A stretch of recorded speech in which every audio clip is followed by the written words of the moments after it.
श्रीमद् भागवतम प्रथम स्कंद तीसरा अध्याय श्लोक क्रमांक 32। हम लोग कल श्रवण कर रहे थे कि जो योगी जन है वह भगवान के स्थूल रूप की धारणा करते हैं कि ये जो भौतिक जगत है ये तो ब्रह्मांड है और उन ब्रह्मांड के अंदर भी ये जो ब्रह्मलोक से लेकर के पाताल जितने भी कुछ है ये सब भगवान के सिर हैं या चरण कमल चरण है इत्यादि। लेकिन ये भी बात पे चर्चा हुई थी कि भगवान के विराट रूप का अवतार क्यों नहीं कहते, इसको विराट रूप कहते हैं। ब्रह्मलोक से मतलब पाताल लोक से लेकर के ब्रह्मलोक तक जितने भी लोकांतर हैं 14 भुवन हैं उनको उनकी धारणा विराट के रूप में की जाती है। ये तो समझ में आ गया था कल मोटा मोटा। जैसे हमारा स्थूल शरीर है तो हम लोग ये विचार कर रहे थे कि आत्मा पे आरोपण कर दिया जाता है कि ये सुनील है, हम मान भी लेते कि हम सुनील है या ये शुभ कृष्णदास है। लेकिन शुभ कृष्णदास की पहचान जैसे की जा रही है वो तो शरीर की पहचान की जा रही है। पर ठीक है भगवान के दास तो हैं लेकिन जो नाम रखे जा रहे हैं वो वास्तविक रूप से आत्मा की नहीं है। तो उसी प्रकार से जो कम बुद्धिमान योगी जन हैं वह विराट रूप को भगवान पे आरोपित कर देते हैं। वो कहते हैं देखो ये भगवान है, लेकिन क्या वो भगवान है? नहीं, भगवान पूरी तरह से सच्चिदानंदमय होते हैं। ये बात समझ में आई? अच्छा, अब आप ये बताइए कि क्या हमारा स्थूल शरीर भी होता है या हमारा सूक्ष्म शरीर भी होता है? दोनों होते हैं। तो स्थूल शरीर के आपको हाथ पांव दिखाई पड़ते हैं कि नहीं? कोई ना, कोई हाँ हाँ ना ना, क्या क्या हाथ पांव दिख रहे हैं कि नहीं? अच्छा, आपको मन और बुद्धि और अहंकार से जो बना सूक्ष्म शरीर है उसके हाथ पांव दिखते हैं? ये बात अगर आपको समझ में आ गई तो श्लोक समझने में कोई कठिनाई नहीं होगी। आपको इस शरीर के हाथ पांव दिख रहे हैं शिवम प्रभु, लेकिन क्या आपको मेरे मन बुद्धि अहंकार के हाथ पांव दिख रहे हैं? लेकिन वो है, अनुभव करते हैं आप, ठीक है। तो उसी प्रकार से लोग, कुछ योगी जन विराट रूप की धारणा स्थूल रूप में करते हैं। जितने लोकांतर हैं वो कहते हैं ये भगवान है, और अन्य योगी जन सूक्ष्म की धारणा करते हैं कि ये भगवान है। कुछ कुछ ग्रहण कर पा रहे हैं, लेकिन वो सूक्ष्म धारणा कैसी है? इसके हाथ पांव कुछ नहीं, वो अदृश्य है, अव्यक्त है। कुछ कुछ समझ रहे हैं? जैसे मन बुद्धि, आप अपना मन और बुद्धि अहंकार को देख लीजिए तो इसका तो कोई हाथ पांव नहीं दिख रहे ना, है ना? ये पॉइंट रहेगा। क्यों आप प्रमाण मानते हो कि इस प्रकार का सूक्ष्म धारणा करते हैं, तो वो सब बात श्लोक में आएगी। अभी मैं थोड़ा आपको इंट्रोडक्शन दे रहा हूं श्लोक से ताकि सब श्लोक समझ में आ जाए। एक, जैसे हम स्थूल शरीर की धारणा अपने ऊपर करते हैं और सूक्ष्म शरीर की धारणा भी अपने ऊपर कर लेते हैं कि मैं सूक्ष्म शरीर हूं, ऐसे ही कुछ अविद्वान योगी जन स्थूल शरीर की धारणा करते थे, पिछले श्लोक में सीखा। और अब क्या कह रहे हैं? कुछ लोग सूक्ष्म धारणा करते हैं भगवान की कि ये भगवान है। नए लोगों को समझ में नहीं आ रहा है, केवल अपने शुद्धिकरण के लिए श्रवण कीजिए। मुझे पता है कि समझ में नहीं आ रहा है, लेकिन हम लोग एक धारा में पढ़ा रहे हैं तो उसके अनुसार ही बात आ रही है, इसलिए रोज श्रवण करना चाहिए, तब समझ में आएगा, है कि नहीं? अभी मैं जाकर के आप लोगों की क्या कहते हैं एमबीए की क्लास में बैठ जाऊं तो क्या समझ में आएगा? तो लेकिन हाँ ये बात है कि वहां पे बैठने से समझ में भी नहीं आएगा और शुद्धिकरण भी नहीं होगा। यहाँ पे समझ में भले ना आए लेकिन शुद्धिकरण होगा, क्योंकि भागवत के श्लोक के संपर्क में है। ठीक है, अब मेरे पीछे बोलिए।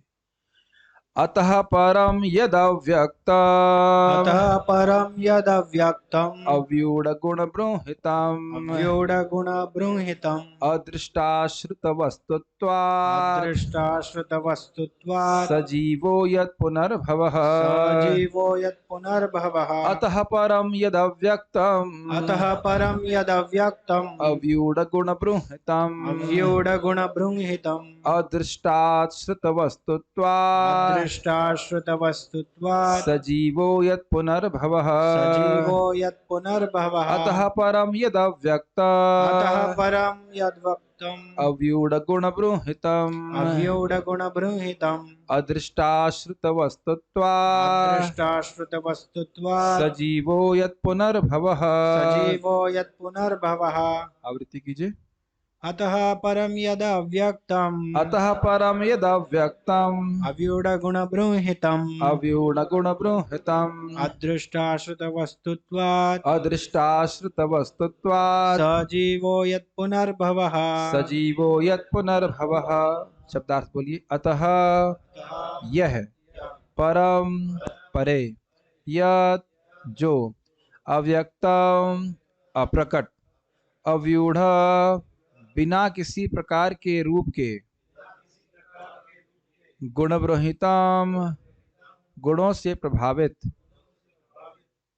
ये स्पेलिंग मिस्टेक है, अदृष्टाश्रित,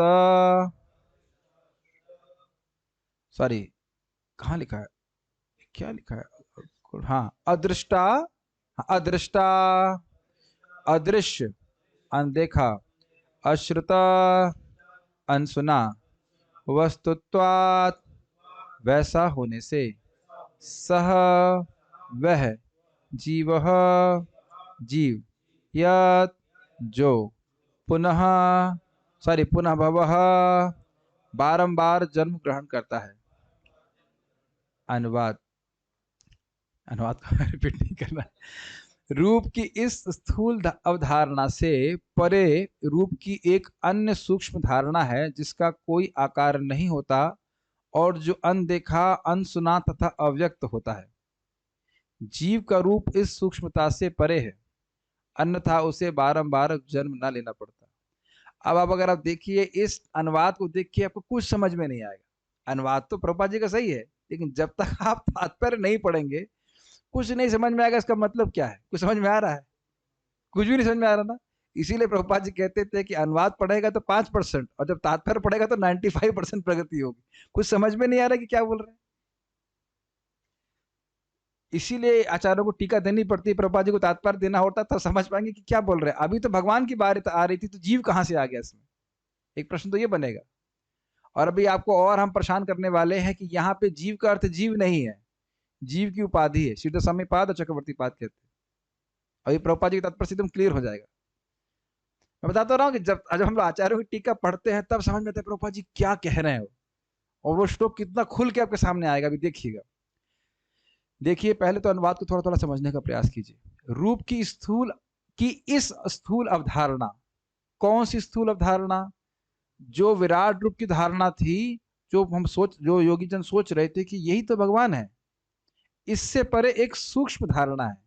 लेकिन यह भी सच्चिदानंद धारणा नहीं है, भगवान के सच्चिदानंद स्वरूप की धारणा नहीं है, सूक्ष्म रूप से धारणा है। जिससे जैसे हमारे मन और बुद्धि के हाथ पैर नहीं होते हैं, उसी प्रकार से इस रूप की धारणा के हाथ और पांव नहीं होते हैं। आप कह रहे हो कि समझ में नहीं आ रहा है, कैसे समझ में आएगा भाई? आप कुछ भी समझ में आता है, उसके हाथ पांव होते हैं, कुछ दिखता है कि नहीं? तो अब इस प्रकार से कठिन कुछ वो धारणा करते हैं कि इस विराट जगत या विराट रूप से परे भी एक सूक्ष्म रूप है भगवान का। अगर ऐसे कहा ले जाए, सूक्ष्म रूप है भगवान का, जो ना दिखाई पड़ता है, न सुनाई पड़ता है, न सुना जाता है, न देखा जाता है। वो अदृश्य है, अव्यक्त है। अब इसको आप 12वें अध्याय भगवद गीता के 1, 2, 3, 4 चौथे श्लोक में देख लीजिएगा। चौथा श्लोक क्या लिखा हुआ है? जो लोग भगवान के इस अव्यक्त रूप के प्रति आसक्त रहते हैं उनके लिए प्रगति करना बड़ा कठिन होता है। याद आ रहा है 12वें अध्याय में बोलते, शायद चौथा श्लोक है, देखिएगा 12.4 क्या है वो? अव्यक्तासक्त चेतसाम अव्यक्ता ही गतिर दुखम देहवद्भिर व्याप्यते।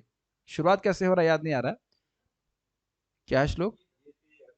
ये तो अक्षरम अनिर्देशम अव्यक्ताम पर्युपासते सर्वत्रगम अचिंत्यम तम अचिंत्यम च कूटस्थम अचलम ध्रुवम सन्नियम इंद्रिय ग्राम सर्वत्र समबुद्ध ते प्राप्नुवन्ति मामेव सर्वभूत हितरता। इसके आगे वाले श्लोक भी इसी प्रकार से आ रहे हैं। तो यानी जो अव्यक्त की उपासना कर रहा है उसके लिए बड़ा कठिन है। यहाँ श्याम सुंदर के रूप की स्मरण करना बड़ा आसान हो जाता है, लेकिन अब धारणा ही नहीं कर पाएंगे कि उसके हाथ नहीं है, उसके पैर नहीं है, वो दिखता नहीं है, तो फिर आप क्या सोचेंगे उसके बारे में? लेकिन कुछ योगी जन इस प्रकार से आसक्त रहते हैं, कुछ ग्रहण कर पा रहे हैं।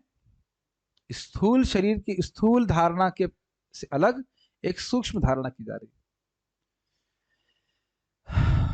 अब ये प्रपात ये बोल रहे हैं, जीव का रूप उस सूक्ष्मता से परे है, अन्यथा उसे बारंबार जन्म ना लेना पड़ता। ये आपको तब समझ में आएगा जब हम टीका पढ़ेंगे। बिना टीका पढ़े आपको समझ में नहीं आएगा। तो अब देखिए सारार्थ दर्शनी, जिस प्रकार से कुछ योगी जन भगवान के दृश्यमान विराट रूप की उपासना करते हैं, यद्यपि यह प्राकृत अर्थात भौतिक होता है, उसी प्रकार कुछ अन्य योगी जन भगवान के सूक्ष्म रूप की उपासना करते हैं, यद्यपि वह भी भौतिक ही होता है। जैसे हमारा स्थूल शरीर भौतिक है या नहीं है? क्लियर? जो हमारा शरीर दिख रहा है ये भौतिक है कि नहीं? इस पे भी को हाँ या ना नहीं तो सोच रहा है। स्थूल शरीर नहीं समझ में आता है, ग्रॉस बॉडी वो है ना, मटेरियल मटेरियल है ना, भौतिक है। क्या हमारा सूक्ष्म शरीर भौतिक है?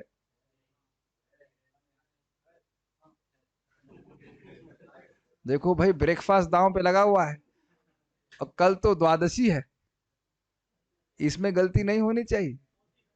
सूक्ष्म शरीर भी भौतिक है कि नहीं है? गुड। जब ये बात समझ में आ जाएगी तो श्लोक आसान है। तो या तो हम अपने स्थूल शरीर के बारे में सोचें या सूक्ष्म शरीर के बारे में सोचें, दोनों ही आत्मा से अलग हैं कि नहीं? ठीक उसी प्रकार से कुछ लोग भगवान के विराट रूप की धारणा करते हैं जो स्थूल है, जो दिखता है, स्थूल मतलब दिख रहा है, और कुछ सूक्ष्म धारणा करते हैं जो दिखता नहीं है, लेकिन दोनों ही भौतिक हैं, ये दोनों ही भगवान के स्वरूप नहीं है। ठीक है, इन रूपों का वर्णन बाद में आएगा। एक भक्त तो फेसबुक पे पूछ रही थी प्राकृत का अर्थ क्या होता है? प्राकृत मतलब प्रकृति से उत्पन्न, भौतिक प्रकृति से उत्पन्न, जड़। इन रूपों का वर्णन बाद में आएगा। अमुने भगवद रूपे माया ते ही अनुवर्णते उभे अपि न गृह्णन्ति माया सृष्टे विपश्चितः। अमुनि ये सब भगवद रूपे, ये जो भगवान के रूप श्रील सुखदेव गोस्वामी कह रहे हैं परीक्षित महाराज को, पहले वो विराट रूप का वर्णन करते हैं, फिर वह सूक्ष्म रूप का वर्णन करते हैं। तो कहते हैं अमुनि भगवद रूपे मयाते ही अनुवर्णते, ये जो मैंने तुमको स्थूल और सूक्ष्म रूपों का वर्णन किया, जो मेरे द्वारा निश्चित रूप से वर्णन किया, ही अनुवर्णते उभय अपि न गृह्णन्ति, दोनों को ही नहीं ग्रहण करते, क्योंकि माया सृष्टे, क्योंकि ये माया के द्वारा सृष्ट है, ये भौतिक रूप है। विपश्चिता, जो लोग वाकई देखने वाले हैं, जो भक्त हैं, वह इन दोनों ही रूपों को ग्रहण नहीं करते, इन पे ध्यान नहीं करते, अपितु वह भगवान के शाश्वत सच्चिदानंद रूप के ऊपर ध्यान करते हैं। तो समझ लेना चाहिए ये क्यों श्लोक यहाँ पे रखा गया है, ताकि समझ ले व्यक्ति कि भगवान का रूप तो इन दोनों रूपों से बिल्कुल अलग है, विलक्षण है। उनका रूप कैसा है? सच्चिदानंद विग्रह। जैसे आत्मा स्थूल और सूक्ष्म शरीर दोनों से परे है, जैसे आत्मा जीवात्मा स्थूल और सूक्ष्म दोनों से परे है। शिवम प्रभु परेशान लग रहे हैं आज, नहीं समझ में नहीं आ रहा। जीवात्मा स्थूल और सूक्ष्म शरीर, स्थूल मतलब ये शरीर और सूक्ष्म मतलब मन बुद्धि अहंकार, इनसे परे है। समझ में आ रहा है? उसी प्रकार से भगवान भी विराट की धारणा और सूक्ष्म की धारणा से परे हैं। अब तो समझने में कोई कठिनाई से नहीं हो रही होगी। तो इसलिए दोनों ही रूपों पे जो भक्त लोग हैं वो ध्यान नहीं करते। तो अब प्रश्न कल आ रहा था कि कौन लोग ध्यान करते हैं? जो योगी लोग हैं, जो अष्टांग योग का अभ्यास करते हैं, वो प्रारंभिक अवस्था में इस प्रकार का ध्यान करते हैं। तो कहीं ना कहीं भगवान से संबंध है, क्योंकि भगवान की शक्ति है, भगवान का स्मरण हो रहा है, तो वहां से वो शुद्ध होना शुरू करते हैं। ऐसे बेचारे भक्तों का व्रत है आज और इतना लोडिंग दे दिया गया है, लेकिन थोड़ा सा बुद्धि लगाने में अच्छा लगता है भागवतम में। क्या प्रश्न है?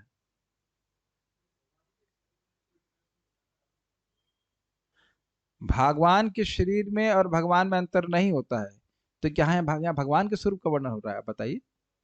यहाँ विराट रूप का वर्णन होता है, इसीलिए तो बोल रहे हैं कि माया सृष्टि, विराट रूप जो सोचा जाता है। यदि मैं अपने आप को इस शरीर से पहचान करूं तो क्या ये शरीर भौतिक है? आप बताओ, मेरा प्रश्न समझे। क्या ये शरीर भौतिक है? इतना समय लगता है सोचने में, बिल्कुल बहुत। अब अगर मैं अपनी पहचान इससे कर लूं तो क्या आत्मा भौतिक हो जाती है? आप समझ रहे हैं? तो भगवान का स्वरूप जो आप बोल रहे हो, भगवान में और शरीर में अंतर नहीं है, तो वो तो भगवान की सच्चिदानंद विग्रह की बात कर रहे हैं, विराट रूप की बात नहीं कर रही है। योगी जन गलत धारणा करते हैं कि ये भगवान है। अब समझ में आया? ठीक है। मैंने तुमसे, ये मैंने का मतलब सुखदेव गोस्वामी कह रहे हैं परीक्षित महाराज से, मैंने तुमसे भौतिक दृष्टिकोण से भगवान के जिन दो रूपों का, देख लीजिए, भौतिक दृष्टिकोण से भगवान के जिन दो रूपों का ऊपर वर्णन किया, उनमें से कोई भी भगवान को जानने वाला शुद्ध भक्तों द्वारा स्वीकार नहीं किया जाता। श्रीमद् भागवतम 2:10-35। तो ये द्वितीय स्कंद के उदाहरण दिए जा रहे हैं वहां पे। अब यहाँ पे 2-3 श्लोक रखे जा रहे हैं जिसमें स्थूल विराट स्वरूप का वर्णन है।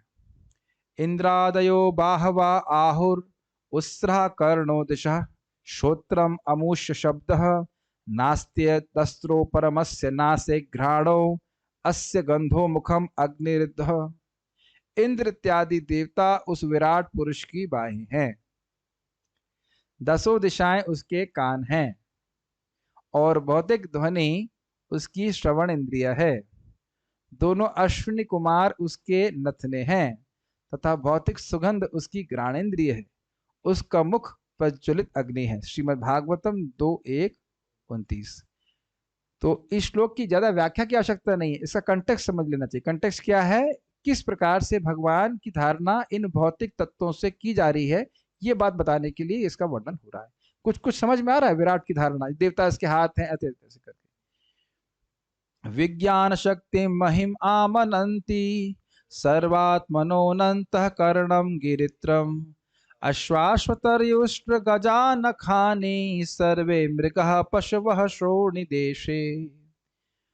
पदार्थ का सिद्धांत अर्थात महतत्व, जहां से पूरी सृष्टि आती है, सर्वव्यापी भगवान की चेतना है, जैसा कि विद्वानों ने बल देकर कहा है, तथा रुद्रदेव उनका अहंकार है। घोड़ा, खच्चर, ऊंट तथा हाथी उनके नाखून हैं तथा जंगली जानवर और सारे चौपाए भगवान के कटी प्रदेश में स्थित हैं। श्रीमद् भागवत 2:1-35। कंफ्यूज तो नहीं हो रहे हैं? समझ रहे हैं? ये सारी भौतिक वस्तुएं, क्या आप सुन रहे हो, भगवान के शरीर पर स्थित है। तो क्या ऐसा है? ऐसा तो नहीं है। क्या आपको लग रहा है लग रहा है मतलब आप मानते हो कि घोड़ा, खच्चर, ऊंट और हाथी उनके नाखून है? लेकिन जो व्यक्ति भौतिक ही देखता है तो उसको दिखाने के लिए, देखो ये भगवान है, ऐसे करके धारणा करने, तो कुछ कनेक्शन भगवान से उसका होता है। और हमने कल भी एम्फसाइज किया था ना कि भगवान का विग्रह जो हम मंदिर में देखते हैं वह कोई विराट रूप की अभिव्यक्ति नहीं है, साक्षात भगवान कृष्ण है। इस श्रद्धा के संग, शास्त्रीय श्रद्धा के संग व्यक्ति को मंदिर में जाकर भगवान का दर्शन करना चाहिए।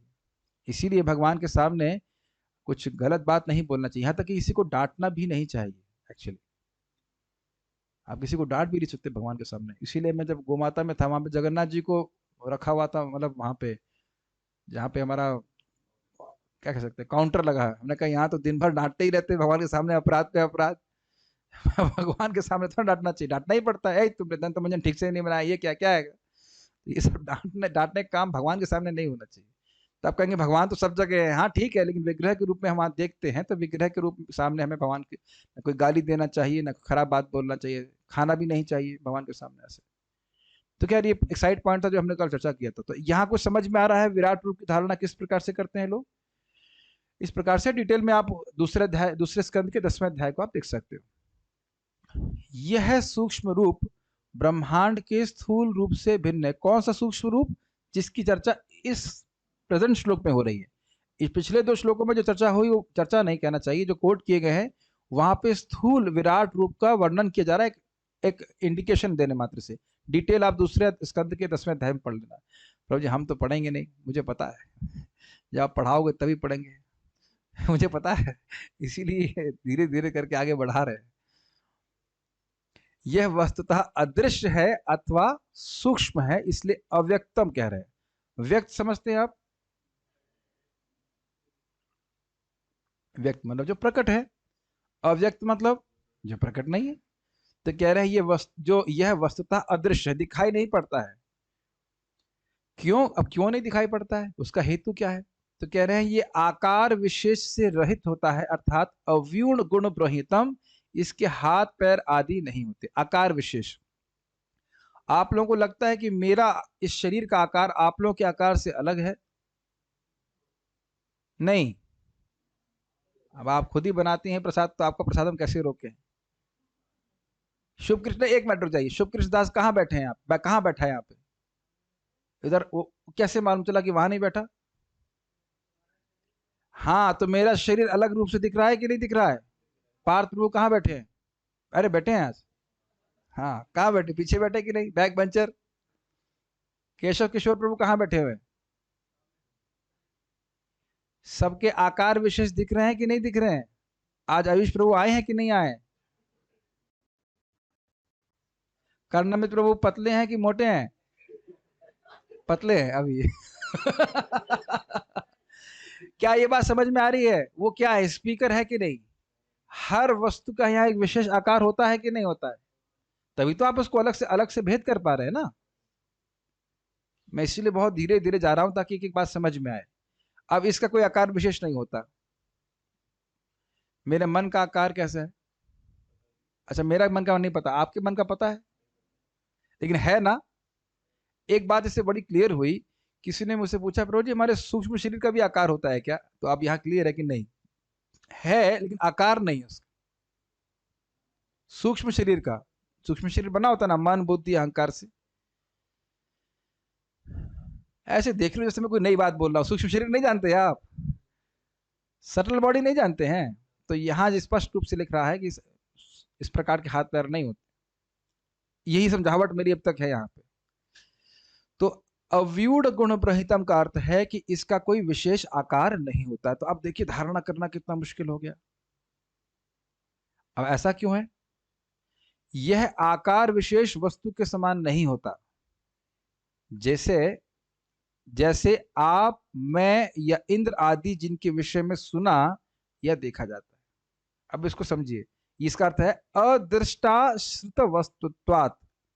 ऐसी वस्तु के समान ये नहीं है जिसको देखा जा सके या जिसके बारे में सुना जा सके। जैसे आप और मैं, हम सब लोग एक दूसरे को देख पा रहे हैं कि नहीं? तो ये हमारे जैसे एक दूसरे को देखने वाली वस्तु नहीं है। एक पॉइंट क्लियर। अच्छा, इंद्र को देख पा रहे हैं आप देख पा रहे हैं, लेकिन क्या इंद्र के बारे में आप सुन सकते हो? समझ रहे ना मेरी बात? इंद्र के बारे में श्रवण करके आप धारणा कर सकते हैं ना, उसकी 1000 आंखें हैं, वो देवता जैसा लगता है। अब देख रहे हैं एक एक शब्द पे कितना सुंदर सुंदर अर्थ है। दृष्ट समझ में आ रहा है? यहाँ पे अमरनाथ प्रभु हैं, वहां पे रघुपति प्रभु हैं, माता जी हैं, प्रभु जी इधर बैठे हुए हैं, शिवम प्रभु यहाँ बैठे, ये दिख रहा है ना सब कुछ। ये होगा दृष्ट। और श्रुत मतलब जो आपने सुना है। जैसे आप इंद्र है, चंद्र है, तो आप कुछ धारणा करते हैं सूर्यदेव वहां ऐसे होते होंगे, विवस्वान ऐसे होते होंगे, कुछ धारणा कर सकते हैं ना। अच्छा, मन के बारे में बताइए, मन कैसा होता होगा? आप देखिए जरा, अपने मन के बारे में सोचिए, मन कैसा लगता होगा? मन, बुद्धि। शब्द सुनने के बाद भी आप धारणा नहीं कर पा रहे ना? इंद्र की धारणा कर पा रहे सुनने के बाद? हाँ, कुछ तो है ना धारणा, कैसे दिखते होंगे। लेकिन मन को अब हम बोले भी और अनुभव भी करते कि मन है। बुद्धि है आपके पास? नहीं है, लेकिन बुद्धि का रूप तो नहीं देख पा रहे हैं ना, कि देख पा रहे हैं? अब आप समझ पा रहे हैं कितना कितना सूक्ष्म चीज की बात बोल रहे हैं। तो इसलिए कह रहे हैं ये ऐसी, इसलिए आकार विशेष रहित है क्योंकि ऐसी कोई वस्तु नहीं जिसको देखा जा सके, जिसको सुना जा सके। देखिए, ये प्रवचन सुनने के बाद अगर आपने इसको थोड़ा पढ़ा तब कुछ कुछ समझ में आएगा। देखिए, आध्यात्मिक विषय ऐसे नहीं होते हैं कि हाँ एक बार सुनेंगे तो समझ में आ जाएगा। जब आप उस पर मनन करेंगे तब समझ में आएगा कि एक एक शब्द का, एक एक लाइन का क्या अर्थ होता है, तब वो ग्रहण कर पाते, तब उसको हम डाइजेस्ट कर पाते हैं। अरे भाई, जब देख नहीं सकते, जब सुना नहीं सकते, तो क्या प्रमाण है कि ये होता है?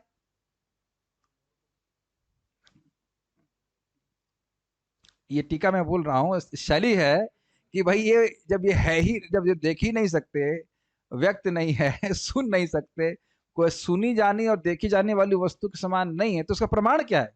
आप कैसे कह सकते हो कि ये वस्तु है? ये सूक्ष्म धारणा है। अब आप लोगों को और कष्ट देने के लिए थोड़ा और बातें हम बोलने वाले हैं। मुझे लगता है इसके बाद तो कल कोई नहीं आएगा। लेकिन घबराइए मत, इसका उत्तर है कि वही जीव है। अब यहाँ पे अर्थात जीव उपाधि है। ये जो जीव शब्द है यहाँ पे, ये जीवात्मा के लिए नहीं है। यहाँ पे प्लीज ध्यान दीजिएगा, इस श्लोक में जीव शब्द जीवात्मा के लिए नहीं है। जीव का जो लिंग शरीर है, लिंग मतलब सटल बॉडी, उसके लिए, और उसका प्रमाण भागवत से ही दिया गया है। श्रीधर स्वामी इसको बोले हैं, चक्रवर्ती पाद भी श्रीधर स्वामी को यथावत रख दिए एकदम। इसलिए जीवो जीवेन निर्मुक्तः, अर्थात जीव जीव ब्रैकेट में लिंग शरीर से मुक्त हो गया। श्रीमद् भागवत 11:25-36। फिर से श्लोक देखिए, जीवो जीवेन निर्मुक्तः, जीव जीव से मुक्त हो गया। तो मतलब एक ही अर्थ तो नहीं है ना। जीव अर्थात इसका अर्थ यह है कि जीवात्मा जब अपने सूक्ष्म शरीर से मुक्त हो जाता है, चेतो दर्पण मार्जनम, ठीक है, तब वह अपने स्वरूप में स्थित हो जाता है। तो यहां पे जीव शब्द जो है वह जीव की उपाधि है। अभी पूरा पढ़ूंगा तो समझ में आएगा। इसी तरह यह भी प्रयोग होता है, जीवो जीवम विहाया, अर्थात जीव जीव को यानी लिंग शरीर को छोड़कर। श्रीमद् भागवत 11:25-25। तो ये दो उदाहरण दिए गए हैं जिससे ये श्रीधर स्वामी कह रहे हैं, श्रीधर स्वामी की टीका है, चक्रवर्ती पादी उसको इंक्लूड की है कि जीव शब्द का यहाँ पे अर्थ है जीव की उपाधि, डेजिग्नेशन, इम्पोजिशन। जो हमारा सूक्ष्म शरीर है जिसकी वजह से हम अपने आप को ये मानते हैं कि मैं ये भौतिक शरीर हूं, ये एक उपाधि है।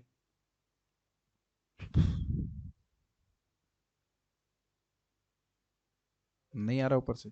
उपाधि समझ में आ रहा है? मैं ये मान रहा हूं कि मैं भारतीय हूं, पुरुष हूं, स्त्री हूं, कुत्ता हूं। ये इस जो कुछ भी ये मानना है ये एक उपाधि है। और ये किसकी वजह से होती है? हमारे सूक्ष्म शरीर की वजह से। अब जैसा अभी हमारे विपिन प्रभु ने बिल्कुल सही कहा कि मन और बुद्धि को हम देख नहीं पाते हैं लेकिन अनुभव तो करते हैं।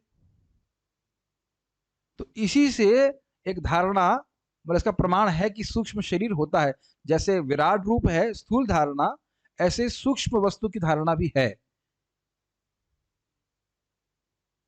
कुछ कुछ ड्रॉप ड्रॉप समझ में आ रहा होगा तो पढ़ूंगा आगे से पूरा अक्षर क्लियर हो जाए। ऐसे प्रयोगों में यानी कि इस प्रकार के श्लोकों में जीवोपाधि जो लिंग शरीर है, सटल बॉडी है, उसी के अर्थ में जीव शब्द का प्रयोग देखा जाता है। उस लिंग शरीर की ही को ही जीवोपाधि रूप से कल्पना की जाती है। तो ये जो हमारा सटल बॉडी है वह जीव का एक डेजिग्नेशन है। डेजिग्नेशन मतलब जैसे यहाँ पे हम लोग देते हैं ना कि मैनेजर, पोजीशन, नाम रख दी जाता है इस प्रकार से। तो ये जीव की उपाधि है। तो आप ये देख रहे हैं कि जीव की उपाधि होती है। क्या आप मानते हैं कि आपका मन बुद्धि अहंकार है? तो है। तो वहां से प्रमाण लेना चाहिए कि जिस प्रकार से जीव के ऊपर ये सूक्ष्म उपाधि है मन बुद्धि अहंकार की, उसी प्रकार की धारणा योगी जन भगवान के संबंध में करते। लेकिन ये ध्यान देना होगा कि भगवान के ऊपर उपाधि नहीं है, केवल धारणा इस प्रकार से करते हैं। इसीलिए पिछले श्लोक में बोला गया था, अबुद्धि भी, जो बुद्धिमान लोग नहीं है वह सोचते हैं कि भगवान का रूप स्थूल है या फिर सूक्ष्म है।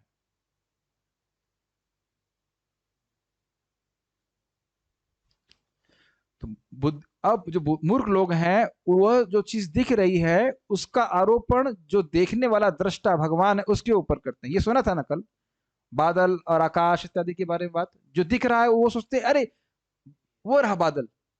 आकाश में अगर मान लीजिए केशव प्रभु में कहूं आकाश की तरफ देखो तो कहां देखेंगे आप? वहां देखो, तुरंत ऊपर देखना चालू किया, है ना?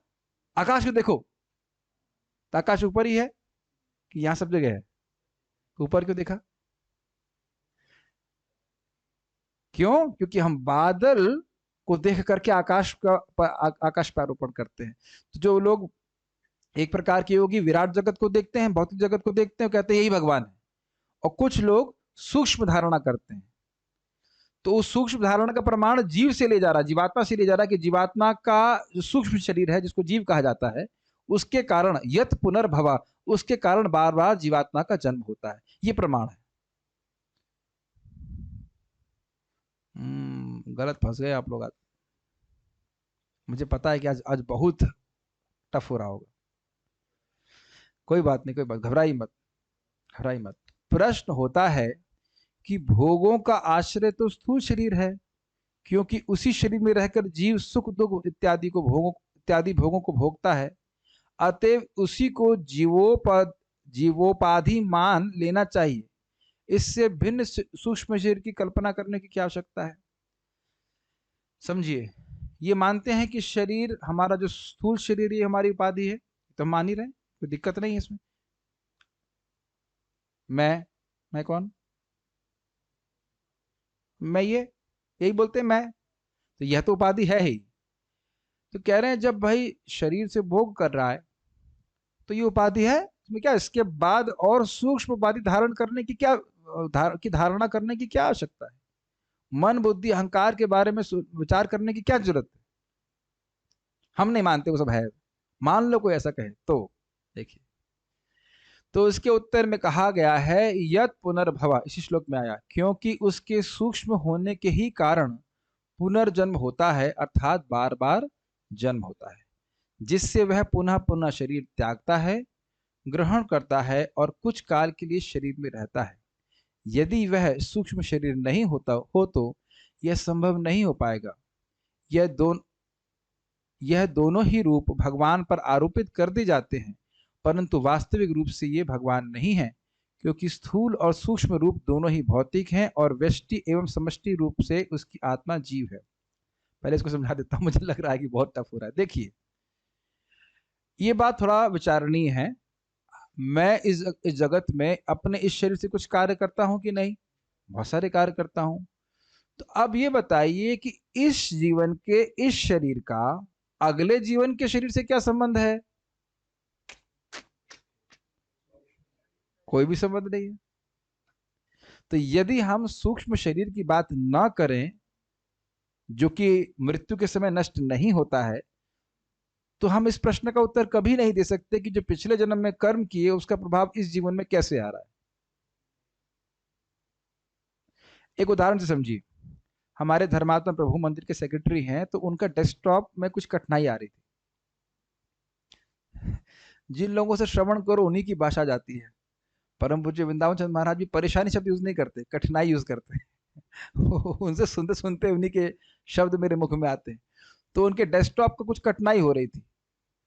जो भी है, तो मैंने कहा कि इस स्थूल, उनको नहीं कहा, यहाँ समझा रहा हूँ, इस स्थूल को शरीर को त्याग करके एक नया सूक्ष्म स्थूल शरीर ले लीजिए जो वाईफाई से कनेक्ट हो जाए। तो मैंने कहा आपको क्या क्या ट्रांसफर करना है? कहते नहीं, एक पेन ड्राइव में सारा डेटा आ जाएगा।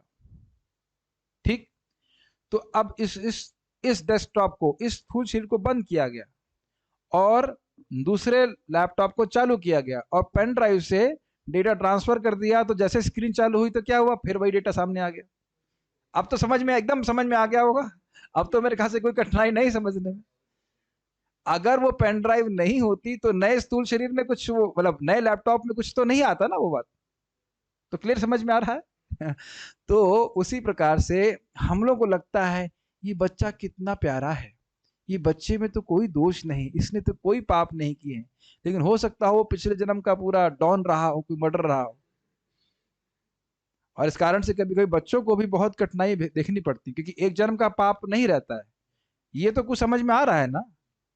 आप देख रहे ना कि कुछ बच्चे बचपन से बड़े प्रतिभावान होते हैं, कुछ नहीं होते, कुछ बचपन से ही मृदंग बजाना चालू कर देते, तो एक जन्म का नहीं रहता है। यहां तक कि जो अब ये भागवत पढ़ रहे हैं, तो खैर जानते ही हैं आप, भागवत पढ़ रहे हैं, भगवत गीता पढ़ रहे हैं, ये भी कोई व्यर्थ नहीं जाने वाला, ये स्टोर होता रहता है। आपको जानते हैं परम पूज्य राधा गोविंद महाराज जी बचपन से ही स्कूल पढ़ने जाते, वहां पढ़ने नहीं जाते, भागवत पढ़ने चले जाते। एक ब्राह्मण के घर पे। ठीक है, एक जन्म का है। हम लोग भागते थे ऐसे कभी बार। हमको तो भागवत का भाव ही पता नहीं था। Is it not? ये ग्रहण कर रहे हैं। तो ये जन्म जन्मांतर व्यक्ति इस प्रकार से संस्कारों को ग्रहण करता रहता है। फिर समझ लीजिए, जैसे आप कुछ कंप्यूटर में स्टोर करते हैं तो वस्तु वो स्टोर हो जाता है, सॉफ्टवेयर के माध्यम से भी कर लीजिए। तो ऐसे हम कोई भी जगत में कार्य करते हैं, उसकी छाप हमारे सूक्ष्म शरीर में पड़ जाती है। फिर वही सूक्ष्म शरीर जो है, जैसे मृत्यु के समय जो विचार रहते हैं उसको लेकर के व्यक्ति अगले शरीर में जाता है। ये समझ में आ रहा है? तो इससे हम समझ लेते हैं कि यही सूक्ष्म शरीर प्रमाण है कि व्यक्ति को बार बार जन्म लेना पड़ता है। या ये भी समझ में नहीं आता? इजी है। तो कह रहे हैं कि प्रमाण क्या है इस सूक्ष्म अवस्था का? भाई देखिए, सारे जीवों के जन्म हो रहे हैं, बार बार जन्म ले रहे हैं, तो क्या प्रमाण है? सूक्ष्म शरीर प्रमाण है इसका। तो उसी तरह से वो एक सूक्ष्म धारणा भगवान के ऊपर करते हैं। लेकिन फिर ध्यान देना होगा कि सूक्ष्म शरीर भगवान का नहीं है, केवल योगीजन इस प्रकार की धारणा करते हैं बस। ठीक है। और भगवान का वास्तविक रूप कैसा है? सच्चिदानंदमय है। स्थूल और सूक्ष्म रूप दोनों ही भौतिक हैं, तो क्लियर समझ में आया। और व्यष्टि और एवं समष्टि रूप से उनकी आत्मा जीव है। अब इसको समझना चाहिए, हमारा स्थूल और सूक्ष्म शरीर तो है, तो व्यक्तिगत रूप से मैं आत्मा के रूप में इस ये शरीर देख रहे हो आप, इस शरीर और इसके अंतर्गत जो सूक्ष्म शरीर है उसकी आत्मा मैं हूं। ये क्लियर समझ में आ रहा है? ये तो कोई कठिनाई नहीं है। और पूरे जगत को आप एक स्थूल शरीर के रूप में लीजिए और उसका एक सूक्ष्म शरीर मान लीजिए, तो उसके सारे जितने जीवात्माएं हैं मिलाकर के वो उसकी आत्मा है। कुछ कुछ कुछ कुछ आ रहा है, लेकिन भगवान का उससे कोई संबंध नहीं। ये सब बड़े कठिन विषय है, मतलब अब जो भी है पढ़ना ही, मेरे कि मैं संकल्प है कि पढ़ेंगे ही, पहली बार पढ़ रहे हैं तो कुछ कठिन होगा। ऐसा कहा गया है, विराट हिरण्य गर्भश्च कारणम चित्युपाधय ईशस्य यत्रिभिर्हीनम तुर्यम तत् प्रचक्षते। ये श्लोक पता है कहां से है? चैतन्य चरितामृत आदि लीला 2.73। कहां बचेंगे आप? आपको ऊपर जी हाई फाई बात कर रहे हो। अब तो प्रपात जी ग्रंथ से ही उठाया हूं ना, ग्रंथ से मतलब प्रपात जिसको डिस्कस कर रहे हैं ना, वो अलग बात है कि हम पढ़े नहीं। भौतिक जगत में भगवान की उपाधियां विराट, हिरण्यगर्भ तथा कारण हैं, किंतु ये वे इन तीन उपाधियों से परे अंततो गत्वा चतुर्थ आयाम या तुरिया में रहते हैं। तो यानी कि उपाधियां लोग देने लगते हैं, देखो विराट ये भगवान है, हिरण्यगर्भ देखो ये भगवान है, या कारण ये भगवान है, लेकिन भगवान इससे परे हैं, वह हमेशा त्रिगुणातीत अवस्था में रहते हैं। लोग मानने लगते हैं इस प्रकार से। ठीक, ये चैतन्य चरितामृत का तात्पर्य है। इसमें परम पूर्ण का घटनामय प्राकट्य विराट, यानी कि जो जगत तो दिख रहा है आपको, हर वस्तु के तात्विक आत्मा हिरण्यगर्भ तथा कारण, कारण या कारण प्रकृति, ये उन पुरुषों की उपाधियों के अतिरिक्त कुछ भी नहीं है जो भौतिक सृष्टि के लिए उत्तरदायी हैं। दिव्य स्थिति उन इन उपाधियों से परे है, अतएव यह चतुर्थ आयाम की स्थिति कहलाती है। यह श्रीमद् भागवत के एक श्लोक 11, 15, 16 पर श्रीधर स्वामी के द्वारा की गई टीका से लिया गया है। चैतन्य चरितामृत 2.53 था, 73 नहीं था, 2.53। तो आप ये देख सकते हैं श्लोक यहाँ पे क्यों रखा गया है। ये मैंने नहीं रखा श्लोक, ये श्लोक चक्रवर्ती पाद कोट किए हैं श्रीधर स्वामी को, तो उसका मैंने अनुवाद प्रभुपाद जी के चैतन्य चरितामृत से लिया। तो कहने का अर्थ है कि ये तीनों धारणा है, विराट की, हिरण्यगर्भ की, जो मैं हिरण्यगर्भ का अर्थ यहाँ पे समझ रहा हूँ, हिरण्यगर्भ के कई अर्थ होते हैं, हिरण्यगर्भ को यहाँ पे सूक्ष्म धारणा से लिया जा रहा है, जो हम जिसकी बात कर रहे हैं। तो वो अभी तक यही मेरी समझावट है, और आगे हम दूसरे स्कंद को पढ़ेंगे तो फिर और क्लियर समझ में आएगा। और कारण, तो ये सब जो कुछ भी है ये सब भगवान के ऊपर उपाधि है, मतलब वो बोल देते हैं कि विराट पुरुष ही भगवान है या हिरण्यगर्भ भगवान, लेकिन भगवान तो तुरीय अवस्था में है, वो से परे में, मतलब दिव्य अवस्था में, गुणातीत अवस्था में। मुझे बहुत दुख हो रहा है कि आज आप लोगों को मैं इतना कष्ट दे रहा हूँ, इसके लिए हम क्षमा चाहते हैं, लेकिन आए हैं, चले तो ठीक है, आप मेरा उत्साहवर्धन कर रहे हैं, इसके लिए बहुत बहुत धन्यवाद। लेकिन अच्छा चलिए, और श्रीमद् भागवतम कहती है कि इन दोनों रूपों की उपासना नहीं करनी चाहिए, जैसा कि पहले अमुनि भगवत रूपे के द्वारा कहा गया। इसी हमने टीका में पढ़ा था। देखिए अभी तक जो हमने पढ़ा है उसको दूसरा समराइज कर देते हैं। देखिए भगवान की धारणा, भौतिक धारणा दो प्रकार से की जा रही है, एक स्थूल रूप में और एक सूक्ष्म रूप में। स्थूल धारणा के बारे में आपने चर्चा कर लिया, विराट रूप, और जो अभी तक हम समझ रहे हैं सूक्ष्म धारणा हिरण्यगर्भ है। तो वह दोनों ही वह भौतिक धारणा है और भगवान का स्वरूप इससे परे है। और इस प्रकार की सूक्ष्म कोई वस्तु होती है, उसका प्रमाण क्या है? जीवात्मा का सूक्ष्म शरीर, जिसको जीव कह के यहाँ पे कहा गया है, वही बार बार जीवात्मा के बार बार जन्म लेने का कारण बनता है। उसमें वासनाएं वासित इकट्ठी होती हैं, उन वासनाओं के कारण व्यक्ति को दोबारा जन्म लेना पड़ता है। इतना समराइज करते हैं। लेकिन इन दोनों ही रूपों के ऊपर भक्त लोग ध्यान नहीं करते, क्योंकि जानते हैं कि ये भौतिक रूप है, जबकि भगवान का स्वरूप कैसा है? सच्चिदानंद स्वरूप है। तात्पर्य प्रभुपाद जी का, जिस प्रकार इस स्थूल दृश्य जगत का विचार भगवान के विराट शरीर के रूप में किया जाता है, उसी प्रकार उनके सूक्ष्म शरीर की भी धारणा है, जिसे न तो देखा जा सकता है, न सुना या प्रकट किया जा सकता है। अव्यक्तम अव्यूढ़ गुण ब्रहितम। अब आप देखिए, जब मैंने ये टीका पढ़ ली, आपके लिए श्रील प्रभुपाद जी के तात्पर्य को समझना आसान हुआ कि नहीं हुआ? अगर ध्यान पूर्वक आपने कमेंट्री सुनी है तो प्रभुपाद जी का तात्पर्य बहुत आसानी से समझ में आता है कि प्रभुपाद जी बात क्यों कह रहे हैं। अव्यक्तम अर्थात सूक्ष्म, अव्यूण गुण ब्रहितम मतलब विशेष आकार से रहित, हाथ पैर नहीं होते उसके, इस सूक्ष्म अवस्था के, और उसको देखा नहीं जा सकता जैसे हम आपको देख रहे हैं, ये सुना भी नहीं जा सकता जैसे इंद्र आदि के बारे में सुनते हैं। लेकिन वस्तुतः शरीर की ये समस्त स्थूल या सूक्ष्म अवधारणाएं जीवों से संबंधित होती हैं। लोग भगवान पे आरोपित करते हैं, लेकिन भगवान उससे अपनी पहचान नहीं करते। कभी भगवान अपने भौतिक जगत से अपनी पहचान नहीं करते। He never identifies himself with the material world. वो ये भगवान बोल रहे ना, भिन्ना प्रकृतिष्ठा, ये मेरी भिन्न प्रकृति है। ओके, हम अपनी पहचान अपने स्थूल सूक्ष्म शरीर से करते हैं।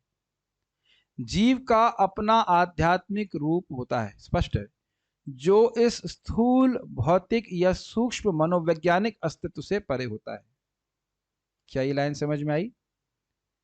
कोई हाँ भी नहीं बोलता है, कोई ना भी नहीं बोलता है, या सब चुप रह जाते हैं। चुप रहने से तो है ना काम चलेगा? कोई देखो, एग्जाम में तो ले नहीं रहा हूँ, एग्जाम लेने का तो मेरे पास सामर्थ्य है नहीं। अगर नहीं समझ में आ रहा तो पूछ लीजिए। आप जानते हो ना कि हम सभी का एक आध्यात्मिक स्वरूप है, भगवान से हमारा तो संबंध है, तो उसको ढके हुए हैं ये दो आवरण, ये स्थूल शरीर जो दिख रहा है और सूक्ष्म शरीर जो हमको नहीं दिख रहा है। ये बात बोल रहे। जो ही जीव इस दृश्य स्थूल शरीर को त्याग देता है, त्यों ही स्थूल शरीर तथा मनोवैज्ञानिक क्रियाएं करना बंद कर देती है। तो स्पष्ट है, अगर शरीर छूट जाता है तो आप देखते हो व्यक्ति कुछ काम नहीं करता। वस्तुतः हम कहते हैं कि जीव चला गया, क्योंकि वह ना तो दिखता है ना ही सुनाई देता है। यहां तक कि जब जीव प्रगाढ़ निद्रा में होता है, तब स्थूल शरीर कार्य नहीं करता होता, तो हम ये जानते हैं कि श्वास लेने के कारण वह शरीर के भीतर है। अतएव जीव के देह से चले जाने यानी मरने का यह अर्थ कदापि नहीं कि जीवात्मा का अस्तित्व ही नहीं है। वह यही होता है, अन्यथा यही होता है, वही होता है, वह यही होता है, अन्यथा पुनः पुनः जन्म क्यों होता है? तो समझ लेना चाहिए कि जीव का जन्म केवल जीव की वजह से नहीं है, जीवोपाधि की वजह से। क्योंकि जीवात्मा अपनी पहचान अपने सूक्ष्म शरीर से करता है, और सूक्ष्म शरीर में जो इच्छाएं स्टोर्ड रहती हैं, वो सोचता है ये मैं हूं, ये मेरी इच्छाएं हैं, मेरा जलेबी खाने का मन कर रहा है। ऐसे आज तो नहीं बोलना चाहिए था एकादशी में, लेकिन आपका मन कर रहा है, ये आपके मन में इच्छा है। अब कुछ कुछ अलग कर पा रहे हैं अपने आप को? कुछ समझ रहे हैं मैं क्या कह रहा हूं? तो ये इसीलिए भागवत में भी बोला गया है, गीता में बोला गया है, मन ही जीव का सबसे बड़ा शत्रु है। इसमें भोग की वासनाएं पड़ी हुई हैं, इस कारण से जीव को बार बार जन्म मृत्यु के चक्र में फंसना पड़ रहा है। एक बात मैं कहना कुछ भूल गया, टीका में बहुत सुंदर बात आई थी कि हम शरीर छोड़ते हैं, कुछ समय के लिए रहते हैं, फिर चले जाते हैं। बहुत सिंपल सी बात लगी ना? फिर छोड़ते हैं, फिर ग्रहण करते हैं, फिर कुछ समय के लिए रहते हैं। आज एक वक्त मुझे, अब मैं कहना तो नहीं चाहता, लेकिन मुझे थोड़ा क्रोध आ रहा था। 1 घंटे तक चर्चा रहे कि करते रहे कि शादी करें कि ना करें, या करें तो किससे करें, ना क्या करें। आज मैं, मेरे 8 माला खा गए वो। मुझे गुस्सा, मैंने, अब कोई बात करता है तो ऐसे प्रिय मेरे स्टूडेंट है, ऐसी कोई दिक्कत नहीं है, लेकिन आज गुस्सा आ रहा था कि आज कोई बात कर रहे हैं, क्या महत्व है? मैंने कहा कितनी शादी कर चुके हो तुम, ऐसा सोच रहे हैं, मैं समझ रहा, ऐसा सोच रहे से पहली बार कर रहे हैं, ऐसा मौका फिर कहाँ मिलेगा, लाइक दैट, इसमें क्या महत्व है? मैं उसको बोला भी, हमने कहा पहली बार थोड़ा ना कर रहे हो, क्या डिस्कशन वही बार बार करना, करो नहीं करो, हमने कहा जो करना करो, क्या बोल सकते हैं। हमने कहा जिस प्रकार से हमारी माता जो लोग सेवा करने वाली होती थी, अब वो प्रोडक्ट मार्केट में नहीं है। समझ रहे हैं? बाकी जो करना है करो, लेकिन ये सब कोई खाई बहुत महत्वपूर्ण बातें नहीं है हमारे लिए। शरीर धारण कर रहे हैं, कुछ समय के लिए रह रहे हैं, फिर छोड़ दे रहे हैं, फिर धारण कर रहे हैं, फिर कुछ समय के लिए रह रहे हैं, सॉरी, फिर हाँ स्वीकार कर रहे हैं, फिर कुछ समय के लिए रह रहे हैं, फिर छोड़ दे रहे हैं।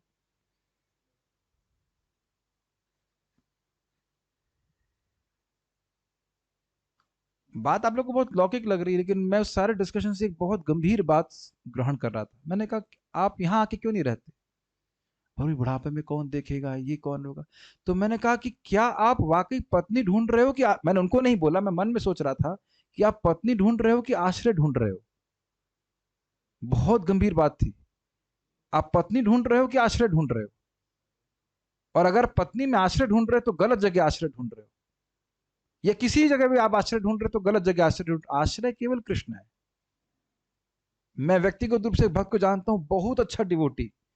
उसकी माँ तो शायद अंधी थी, कुछ अंधी हो गई थी, अंधी हैं जो मुझे पता नहीं। उसने शादी करी कि सोचा कि पत्नी सेवा करेगी। माता जी भी बहुत अच्छी और अच्छे स्वभाव की है, डिवोटी है, लेकिन बेचारी वो भी बीमार पड़ गई। अब उसको अपनी पत्नी की भी सेवा करनी पड़ती है, माता जी की सेवा करनी पड़ती है, जो बच्ची होगी उसकी भी सेवा करनी पड़ती है, और भगवान की सेवा हो गई गोल। करो प्लानिंग। अब देख रहे हैं इस ये बहुत गंभीर बात। मैंने कहा तुम आश्रय ढूंढना है तो आश्रय भगवान होने चाहिए ना, आश्रय तो भगवान है ना। मैं ये सब बातें क्यों बोल रहा हूं? अब पॉइंट समझ रहे हैं मैं क्यों बोल रहा हूं? कुछ समय के लिए आते हैं, प्रभुपाद जी कहते हैं कुछ समय के लिए फड़फड़ाते हैं कुछ समय के लिए थोड़ा पंख होते ना, फड़ फड़ फड़ फड़ करते हैं, फिर गर्दन कट जाती है, फिर नेक्स्ट फड़ फड़ फड़ फड़। उसका मेरे गुरु महाराज यहीं पे बोल रहे थे, the problem is that we have taken this material life too seriously. इस भौतिक जीवन को जो स्वप्नवत है बहुत महत्व दे रहे हैं, जैसे अपने हम स्वप्न को बहुत महत्व देते हैं। देते कि नहीं देते? कितने महत्वपूर्ण कार्य कर रहे होते हैं। इसी कारण से आध्यात्मिक जीवन को महत्व हम नहीं दे पाते। ये सब मैं अपने अनुभव से बोल रहा हूं। जब लोगों को हम काउंसलिंग करते हैं, ये बहुत महत्वपूर्ण है, वो बहुत महत्वपूर्ण है, करते करते एग्जिट आने का समय हो जाता है, फिर नेक्स्ट बॉडी, फिर नेक्स्ट बॉडी, और कितना कठिनाई में हम ग्रहण नहीं कर पा रहे। तो बहुत इंपॉर्टेंट चीजें हैं। मैं उनको शायद वो क्लास में हैं ही, क्लास में हैं, उनका नाम नहीं रख रहा हूँ मैं, उनको उनसे गुस्सा नहीं उस बात पे, बस खाली बोला था कि इन सब बातों का खास महत्व नहीं है।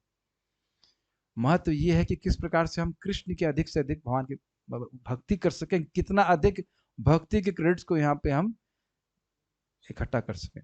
Make sense? Nothing is important. मैं तो अपने इस तरह से, मैं अपने रेफरेंस फ्रेम से बोलूंगा, बाकी जिसको जो महत्वपूर्ण लगता हो कर ले, लेकिन जब हम मृत्यु होएगी तो आप देखेंगे कि ना कुछ भी महत्वपूर्ण नहीं था जिसको हमने बहुत महत्व दिया। मैंने कई बार उदाहरण दिया ना। आयुष बेटा, चौथी क्लास में कितने नंबर आए थे आपके फिजिक्स में? फिजिक्स तो पढ़ते नहीं होंगे। इंग्लिश में कितने नंबर आए थे? पता नहीं? अरे आप ही तो पढ़ाई करके ऐसे पास हो गए क्या? अब आयुष प्रभु कह रहे हैं कि ये भी याद नहीं है कि नंबर क्या रहा, हो सकता है उसी के लिए चाटे खाए हमने, है कि नहीं? मेरी माता जी ने बहुत पिटाई करी थी। मेरी चौथी क्लास में मेरा हिस्ट्री एग्जाम था, मैंने कहा मैंने कुछ पढ़ा नहीं, मैं छोड़ दूंगा। पढ़ेगा कैसे? नहीं, पीट पीट के। ना इनको नंबर याद है ना मेरे को नंबर याद है कि नहीं? मैं ये सब बातें बोल रहा हूं, अपने जीवन से समझ लेना चाहिए। जिन जिन वस्तुओं को हमने महत्व दिया, ऐसा कोई महत्व नहीं था। Only thing what is that, एक लेमेंटेशन ना रह जाए कि हरि हरि विफले जन्म गुआइनु, मनुष्य जन्म पाइया राधा कृष्ण ना भजिया, जानी या सुनी अब खाए। इस श्लोक में ये लाइन जब मैं पढ़ रहा था टीका में, तो मुझे बात बार बार यही आ रही थी। कुछ समय के लिए धारण किया है, फिर कुछ समय के बाद चला जाएगा, खत्म, फिर नेक्स्ट, फिर नेक्स्ट, फिर नेक्स्ट। बहुत अधिक समय नहीं है, ये मत सोचे कि बहुत अधिक समय है। गुरु महाराज बोल रहे थे, उनके पिताजी 91 ईयर्स के हैं। अब तो शरीर छूट गया, बोले उनका रियलाइजेशन था कि मेरा पूरा शरीर, पूरा जीवन ऐसे लगता है कि बस अभी तो मैं यंग था, फिनिश। आपको क्या लगता है Raghupati Prabhu? Is it like that? ऐसे लगता है बस सांस निकल गया ऐसे करके? Is it not? लेकिन एक बहुत एनकरेजिंग बात है, प्लीज आप लोग थोड़े वृद्ध हैं, आप तो डिवोटी हैं, मैं आपको पर नहीं कटाक्ष कर रहा हूं, लेकिन प्राय जो लोग भक्त नहीं होते हैं, वृद्धावस्था में वो वही कार्य करते रहते हैं जो जिंदगी भर किया। गलत तो नहीं बोल रहा हूँ है कि नहीं? तो सोचिए, अगर आप सब जवान हो, अगर पूरा जीवन आपने 16 माला जप किया है, भक्ति किया है, ओहो, कोई कहे और कोई भगवान है कुछ, ना ना ना ना, हम अब और कुछ ग्रहण नहीं कर सकते। मेरी दादी बोलती, मुझे पता है कि कृष्ण भगवान है, लेकिन पूजा मैं दुर्गा जी की करूंगी अरे वेरी गुड तो आप पॉजिटिव ले लेना चाहिए कि हम जीवन भर भक्ति करेंगे तो कुछ और सोच पाएंगे? आप कुछ नहीं सोच पाएंगे। एक प्रकार का एक, क्या कह सकते हैं, महाराज शब्द यूज किए थे, व्यसन बन जाता है भक्ति करना, छूटे नहीं छूटता है। अच्छी बात है ना नकुल? छूटे ना छूटे तो भक्ति आपसे छोड़ने के लिए कहना ना, हम इसको नहीं छोड़ सकते, इसको नहीं छोड़ सकते। तो इस डायरेक्शन में हमको प्रयास करना चाहिए। यहां तक ले आई अपने जीवन को कि ये व्यसन बन जाए। आज एक भक्त है, माता जी मुझे बाद में बोल रहे थे कि उनको 103 बुखार था और पूरा मॉर्निंग प्रोग्राम ऐसे किया जैसे एकदम खुश। हमने कहा 103 बुखार, मेरा तो 100 में ही डाउन हो जाता हूँ। आप 103 बुखार में उत्साह से इतने जप कर रहे हैं, 3 बजे से ऐसे लग रहा है कि कुछ है हुआ ही नहीं। तो ऐसा व्यसन के लेवल पे ले आओ, समझ रहे हैं, भक्ति के वैसे लेवल पे आ जाए कि मंगल आरती के बिना रहा ना जाए, जप के बिना एकदम व्यग्रता हो जाए, जप नहीं हो रहा, जप नहीं हो पा रहा से। आप समझ पा रहे हैं, इस पे फोकस करिए, बाकी सभी कुछ ये अगर उपलब्धि हो गई तो आप बहुत अच्छे हो पोजीशन पे हो। अब मैं कम्युनिकेट कर पा रहा हूँ इस श्लोक से क्या सीखना चाहिए हमको। बार बार जन्म तो हो रहा है, परम पूज्य सच्चिदानंद महाराज अभी उनका प्रवचन सुन रहा था कि ये पूरा जीवन खप जाए और हम कृष्ण कथा के प्रति थोड़ी सी भी रुचि उत्पन्न कर ले तो हमारा जीवन सफल हो गया। Am I able to communicate? मैं क्या कहना चाहता हूँ, बार बार शरीर ले रहे हैं, बार बार छोड़ रहे हैं, बार बार ले रहे हैं, बार बार छोड़ रहे हैं, और कोई कुछ महत्वपूर्ण नहीं है। महत्वपूर्ण यही है कि कृष्ण कथा के प्रति हमारा आकर्षण हो जाए, भगवान के नाम के प्रति हमारा आकर्षण हो जाए। मैं कुछ शिक्षाएं इस श्लोक से ले रहा हूं, वो आपके सामने प्रस्तुत करता हूं। निष्कर्ष यह निकला कि भगवान अपने दिव्य रूप में नित्य विद्यमान रहते हैं, जो जीव के समान ना तो स्थूल है और ना सूक्ष्म है। उनके शरीर की तुलना कभी भी जीव के स्थूल तथा सूक्ष्म शरीरों से नहीं की जा सकती। ईश्वर के शरीर की ऐसी सारी अवधारणाएं होना चाहिए, अवधारणाएं काल्पनिक हैं। जीव का अपना सनातन आध्यात्मिक रूप होता है, जो उसके भौतिक कल्मश के कारण ही बद्ध रहता है। तो भौतिक कल्मश समझ रहे हैं, भौतिक वासना। अब आज नहीं, आज हमें जान रहा था, इसको आप डाइजेस्ट करने का प्रयास कीजिए। डाइजेस्ट तो प्रसाद नहीं खा रहे हो तो कुछ श्लोक तो डाइजेस्ट करो, पेट में थोड़ी जगह है ना, तो उसको भी थोड़ा श्लोक भरिए और डाइजेस्ट कीजिए। तो उसके बाद जाके पढ़िएगा भी। और कल हम सुनेंगे कि कब जीव को भगवान का दर्शन प्राप्त होता है। काफी इंटरेस्टिंग है, एक दो श्लोक इसी पे होंगे कि कब भगवान को वो देख पाता है। यहाँ तो देख रहे हैं कि बार बार जन्म किसकी वजह से हो रहा है, सूक्ष्म शरीर की वजह से। अब भगवान को देख कैसे पाता है उसको हम आगे सुनेंगे। मैं कुछ प्रश्न देख लेता हूँ। आज बहुत डाउट है कि कुछ समझ में आया होगा तो प्रश्न अधिक हो सकते हैं।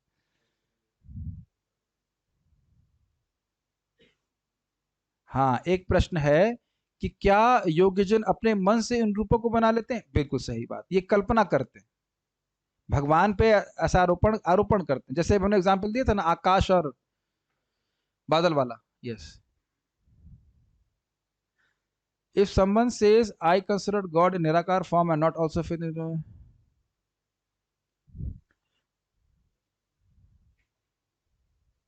इंग्लिश मुझे समझ में नहीं, हिंदी में बोलिएगा। हमारे सूक्ष्म शरीर को मन, पता नहीं, परम आचार, बिल्कुल समझ में नहीं आ रहा। बुद्धि तथा अहंकार कहते हैं, तो भगवान के सूक्ष्म शरीर को कैसे समझें? अरे कैसे समझेंगे, भगवान का सूक्ष्म शरीर नहीं होता है, यही तो समझा रहे हैं आपको। भगवान का सूक्ष्म शरीर नहीं होता है, केवल कल्पना कर रहे हैं। भगवान का चिन्ह स्वरूप होता है। वो धारणा करते हैं कि ये विराट जगत जो है वो भगवान है, या एक सूक्ष्म जो रूप है वो भगवान है। वो भगवान नहीं है, यही तो समझा रहे हैं। कैसे धारणा करेंगे, उन भगवान का सूक्ष्म स्थूल शरीर नहीं होता है। कभी कभी भगवान बोलते भी हैं कि मेरे हृदय में भक्त हैं। तो आप अब ये मत सोचिए कि जैसे हमारा हृदय है वो ट्रायंगल के रूप में, वैसे भगवान का भी हृदय है। ये मत कहिए, ये मत सोचिए। भगवान शब्दों का प्रयोग जरूर करते हैं, लेकिन उनका हृदय, उनका मन, वो सब उनसे अभिन्न है। कल तो आपने ब्रह्मलोक आदि को विराट रूप बताया था, आज आप इंद्र को, उनके हाथों, घोड़े आदि को विराट रूप बता रहे हो। कंफ्यूज्ड? अच्छा है। अरे भाई, हमने केवल हमने एक छोटी सी बात बोली थी कि जो भगवान का विराट रूप है, जितने भी लोकांतर हैं उनको बोला जाता है कि भगवान के वह रूप पे स्थित हैं। तो उसका डिटेल वर्णन आपके सामने रखा गया है। मैं डिटेल वर्णन थोड़ा ना किया, एकदम मोटा मोटा वर्णन कर दिया था। तो वो डिटेल वर्णन के लिए आप दूसरे स्कंद के 10वें अध्याय को पढ़ लीजिएगा, वहां समझ में आ जाएगा। और वरना तो वेट करिए, जब हम वहां पहुंचेंगे तो समझ में आएगा। ब्लाइंड फेथ करते हैं। ब्लाइंड फेथ कैसे करते हैं भाई? शास्त्र है, ये एक अच्छा पॉइंट है। क्या हम लोग शास्त्रों पे अंधश्रद्धा रख रहे हैं? नहीं। अंधश्रद्धा क्यों नहीं है? पहली बात तो ये शास्त्र सभी महान आचार्यों द्वारा स्वीकृत है, किसी पागल व्यक्ति के द्वारा स्वीकृत नहीं है। किसी भाई आइंस्टीन को तो मानते हो ना आप? आइंस्टीन भी भगवद गीता को स्वीकार किए थे, महात्मा गांधी स्वीकार किए थे, इतने बड़े बड़े लोग जिनको हम जानते हैं। बाकी श्रीपद रामानुजाचार्य, मध्वाचार्य, शंकराचार्य सभी ने गीता भागवत को स्वीकार किया है, तो ये ब्लाइंड फेथ तो नहीं है ना। और श्रद्धा कहाँ नहीं है ये बता दीजिए आप।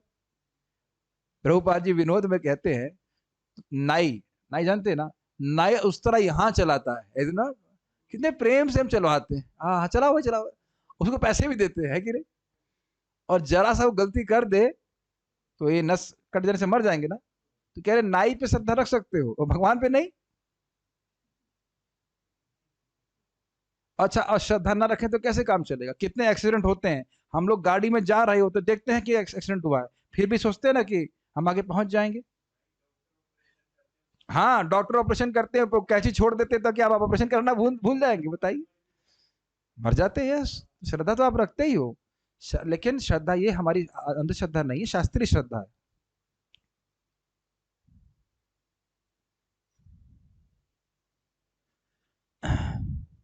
बुद्धि और ब्रेन में क्या अंतर है, ये डॉक्टर साहब पूछ रहे हैं।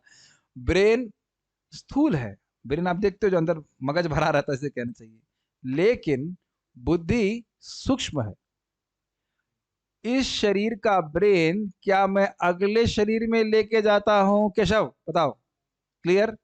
इस शरीर का ब्रेन यहीं छूट जाता है और अगले शरीर का ब्रेन फिर से बनता है, लेकिन इस शरीर की बुद्धि ही क्या मैं अगले शरीर में लेके जाता हूं। यस, वो सूक्ष्म शरीर है जो बार बार हमारे देह का कारण बनता है। तो क्लियर समझ में आ रहा है। ब्रेन कह लीजिए हार्डवेयर और बुद्धि कह लीजिए सॉफ्टवेयर। अब तो समझ में आ गया होगा, जो कंप्यूटर जानने वाले हो तो समझ में एकदम ग्रहण कर रहे हैं उसको।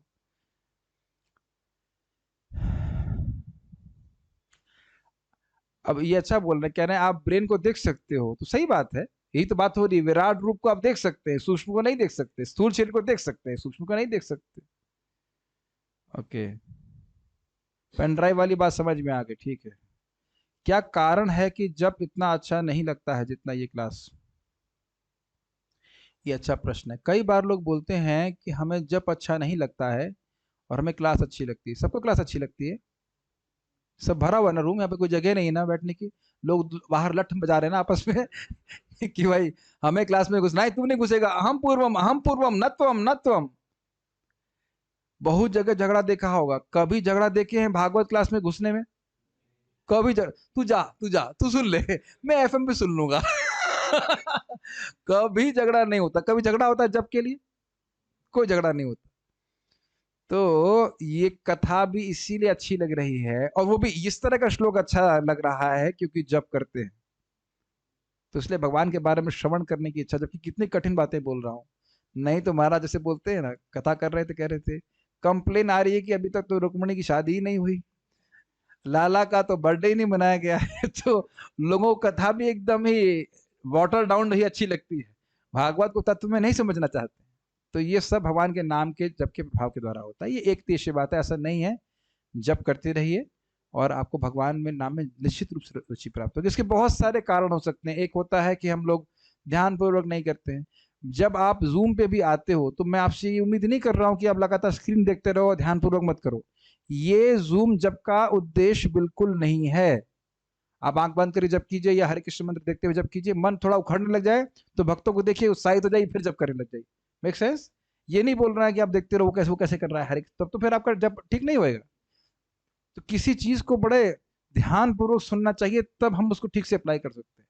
मैं एग्जाम्पल दे रहा हूँ, हमारे एक भक्त हैं, वो जो बुखार की दवा मैंने बताई वो ना देकर कोई और दवा लाई थी, वो पिताजी को 30-30 ड्रॉप पिला दिया, उल्टी होना शुरू कर दिया। अरे भाई सुनो तो सही, दवा क्या है, कौन सी है, कैसी देनी है। कोई भी दवा कैसे भी ले लोगे, तो कुछ ग्रहण करना होगा। अगर आप सुबह उठ करके 3 से 6 का समय पकड़े, 3:30-4 बजे बढ़िया से उठ करके अच्छे से नाम जप करें, तो क्यों नहीं अच्छा लगेगा, बिल्कुल अच्छा लगेगा। और दूसरी तरह से भक्त बता रहे थे, भाई जैसे हमको बुखार होता है तो बुखार में भी तो खाना खाते हैं कि बंद कर देते हैं, अच्छा तो नहीं लगता है। लेकिन हम क्या सोचते हैं, इस बात को आप लोग बहुत गंभीरता पूर्वक सुनिए, बहुत गंभीरता पूर्वक सुनिए। जब मुझे बुखार होता है तो मुझे खाना अच्छा नहीं लगता, लेकिन हम क्या सोचते हैं, अभी ये मेरी स्थिति है, इस कारण से ये मुझे अच्छा नहीं लग रहा है। मैं आपके चरणों में प्रार्थना करता हूं कि कृपया मेरी बात को समझने का प्रयास कीजिए, मैं क्या कह रहा हूं। प्लीज बुद्धू की तरह मत सुनना। When we have fever, what do we think? This is my situation, but I must continue to eat. Does it make sense? This is not my natural situation, ये मेरी स्वाभाविक स्थिति नहीं है कि मुझे खाना अच्छा न लगे। तो जीवात्मा के रूप में मेरी स्वाभाविक स्थिति नहीं है कि मेरे को नाम अच्छा ना लगे या कथा अच्छा ना लगे, यही तो मेरा भोजन है। क्लियर? और मैं अगर ग्रहण करता रहूंगा तो यही अच्छा लगेगा, बाकी कुछ अच्छा नहीं लगेगा। कुछ अच्छा लगने लायक है ही नहीं, है ही नहीं अच्छा लगने लायक, लेकिन वो अच्छा लग रहा है वो अविद्या की शक्ति के द्वारा। तो बार बार जब आप जप कर रहे हैं तो अविद्या एकदम जड़ में समाप्त हो रही है। तो जैसे जैसे अविद्या समाप्त होती जाएगी वैसे वैसे रुचि आती रहेगी। यथा यथा यथा यथात्मा परिमृज्यते सौ मत पुण्य गाथा श्रवणाभिधानै तथा तथा वस्तु पश्यति वस्तु सूक्ष्मात् चक्षुर्यथैवांजसं प्रयुक्तम। इस श्लोक बहुत दिन से बोला नहीं था, बहुत सुंदर श्लोक है। जितनी जितनी मात्रा में जीव, भगवान कह रहे हैं, भगवान कृष्ण कह रहे हैं, मेरे श्रवण कीर्तन के द्वारा शुद्ध हो जाता है, उतनी मात्रा में वह मेरी मधुरता का अनुभव करता है। पश्यति वस्तु सूक्ष्मात्, समझ रहे हैं? चक्षुर्यथैवांजसं प्रयुक्तम, जिस प्रकार से आंखों में रोशनी कम हो गई हो, तो जब हम दवा देते हैं तो तुरंत तो रोशनी नहीं बढ़ती है, धीरे धीरे रोशनी बढ़ती है, तो उसको हाँ दिखने लगता है। ग्रहण कर रहे हैं? ऐसे ही हम हरि नाम करते हैं, कथा सुनते हैं, जैसे जैसे हमारा हृदय से रजगुण तमोगुण नष्ट होता है तो स्वाभाविक रूप से भगवान के नाम में रुचि आने लगती है। एक सूत्र जो मुझे परम पूज्य भक्ति असामित महाराज ने बताया कि अपने जीवन में नियमितता लाइए। ये भी कान खोल के सुन लीजिए, अगर नाम में रुचि चाहिए तो जीवन में नियमितता होनी चाहिए। रोज टाइम से उठें, मंगल आरती जाएं, जपा करें। मंगल आरती कैसे जाएं? जूम पे आए, रोज रोज रोज करेंगे तो इसके द्वारा रजगुण तमोगुण नष्ट होगा। टाइम से खाएं, टाइम से सोएं, तो फिर जब सतोगुण बढ़ेगा तो आपको बहुत अच्छा लगेगा जप करना। ये स्वयं व्यक्तिगत रूप से महाराज ने मुझे बताया था। ठीक है, तो ये सारी चीजें, ये अच्छा है कि पूर्व प्रश्न किया गया है तो सूत्र थोड़ा क्लियर समझ में आ रहा है कि हम किस प्रकार से नाम में रुचि भी जागृत कर सकते हैं। और एक और बात, अजामिल के प्रसंग में आखिरी का श्लोक देखेंगे आप, एकदम आखिरी का, तीसरे अध्याय का आखिरी वाला श्लोक, या दूसरे का, शायद दूसरे का है ना, दूसरे का आखिरी में, तो वहां लिखा है, जीव गोस्वामी बोलते हैं कि नाम अपराधी भी अगर जामिल प्रसंगों को पढ़ता है तो उसके नाम अपराध नष्ट होते हैं। हाँ, मैं सुनकर एकदम खुश हो गया। और यह भी हमने प्रथम स्कंद में ही सुना था, दूसरे अध्याय में, कि श्रीमद् भागवतम के श्रवण के द्वारा नाम अपराध कमजोर पड़ते हैं। कुछ याद आ रहा है? तो श्रीमद् भागवतम के श्रवण के द्वारा हमारी नाम में श्रद्धा होती है, नाम में रुचि होती है। समझ रहे हैं? तो ये सब बहुत इंपॉर्टेंट है। ओके,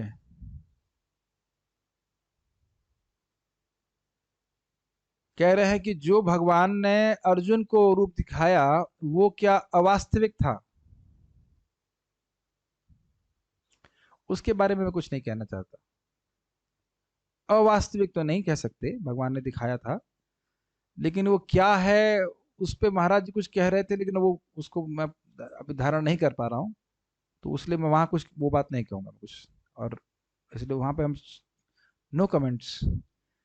भगवान का विश्व रूप और भगवान का यहाँ विराट रूप एक ही है। प्रभुपाद जी एक जगह कहेंगे कि हाँ ये एक ही है, मैं समझता हूँ इसी अध्याय में कहेंगे, तो हम उसको उतना ही ग्रहण कर लेते हैं। लेकिन एक बात ध्यान रखिएगा, भले ही ये रूप काल्पनिक है, लेकिन भगवान के पास शक्ति है कि वो ऐसा दृश्य प्रस्तुत कर सके कि ये सब स्थान मेरे पे स्थित हैं। Does it make sense? वो सबसे बड़े जादूगर हैं। मेरी बात ग्रहण कर पा रहे हैं? भगवान छलावा दिखाए ना कि यदुकुल का नाश हो रहा है, जबकि कोई किसी का नाश नहीं हो रहा था। आप लोग उसको पढ़ लीजिएगा, 11वें स्कंद का 30वां अध्याय शायद है, तो वहां पे आचार्यगण बताते हैं कि जादूगर जैसे दिखाता है। मैंने उदाहरण दिया ना, हमारे कृष्ण हॉल में जादू वाला आया, उसने लड़की के सर के ऊपर, उसी की जो असिस्टेंट थी, कुछ तेल डाला, कुछ डाला और जला दिया, और अग्नि जल रही है, लड़की नाच रही है। बताइए ऐसा हो सकता है क्या? लपट जल रही हो आपके सर के ऊपर, आप नाचे और मुस्कुरा रहे। तो जादूगर भी ऐसा कर सकता है, तो भगवान जादू नहीं दिखा सकते क्या? तो इसलिए यह भी एक अंडरस्टैंडिंग हो सकती है। मैं इसके बारे में अधिक कुछ नहीं कह सकता कि भगवान अपने अपने विराट रूप को इस प्रकार से दिखा सकते हैं, लेकिन जो यहां हम स्पष्ट पढ़ रहे हैं, विराट धारणा जो है वो काल्पनिक।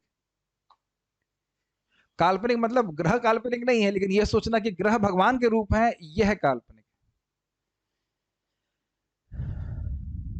हाँ, अब एक प्रश्न और भी आ रहा है, ये बड़े सबके लिए प्रासंगिक है। भक्ति करते हैं तो काफी समय के बाद कुछ ऐसे विचार आते हैं जो मन को बहुत शुद्ध कर दें, तो सही, अब इसका मतलब आप भक्ति ठीक से कर रहे हैं, हृदय की सफाई हो रही है, इसलिए अंदर से जो जमा हुआ कचरा है वो बाहर आता है। कभी कान साफ करवाया आपने?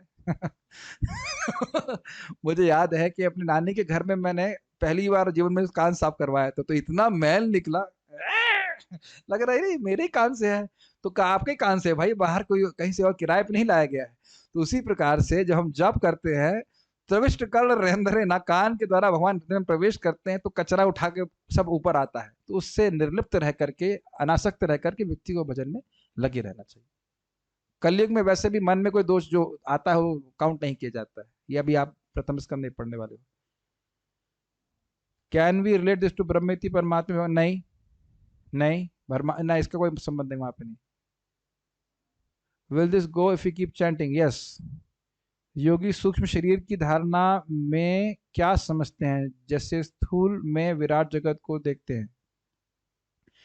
अब आप ये बताइए कि श्लोक में क्या बोला गया था? अदृष्ट श्रुत वस्तुत्वात्, जो न देखी जा सके न सुनी जा सके, तो आप बताइए कि क्या धारणा करेंगे। ये बात इसलिए बोली जा रही है कि बता दें, कुछ लोग जो भक्त नहीं है वो इस प्रकार की धारणा करते हैं। भक्तों को धारणा करने की जरूरत नहीं है।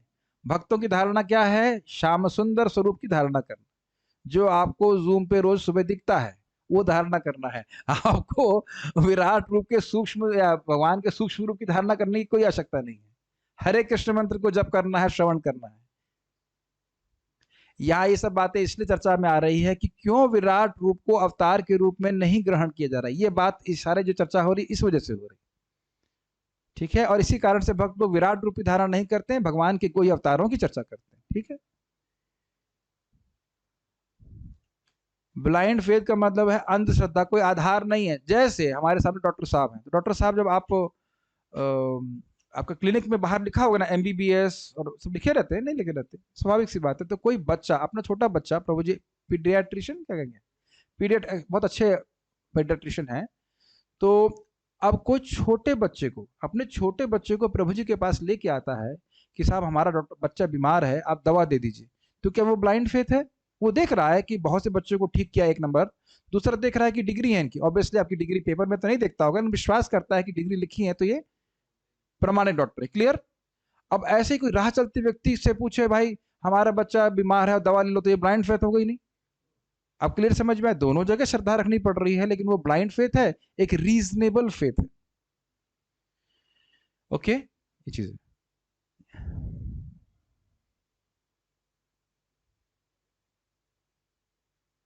ओके, स्थूल शरीर is unhealthy, then I chant the holy names to सूक्ष्म शरीर बाय बेदिंग? पता नहीं, मैं समझ नहीं पाया, क्योंकि यहाँ एक एक श्लोक पर चर्चा, ठीक है। ओके, और कोई प्रश्न नहीं है तो ठीक है, हम लोग यहाँ रुकते हैं और अब हम लोग भागवत का पारायण कर लेंगे और उसके बाद फिर आप लोगों को हम ये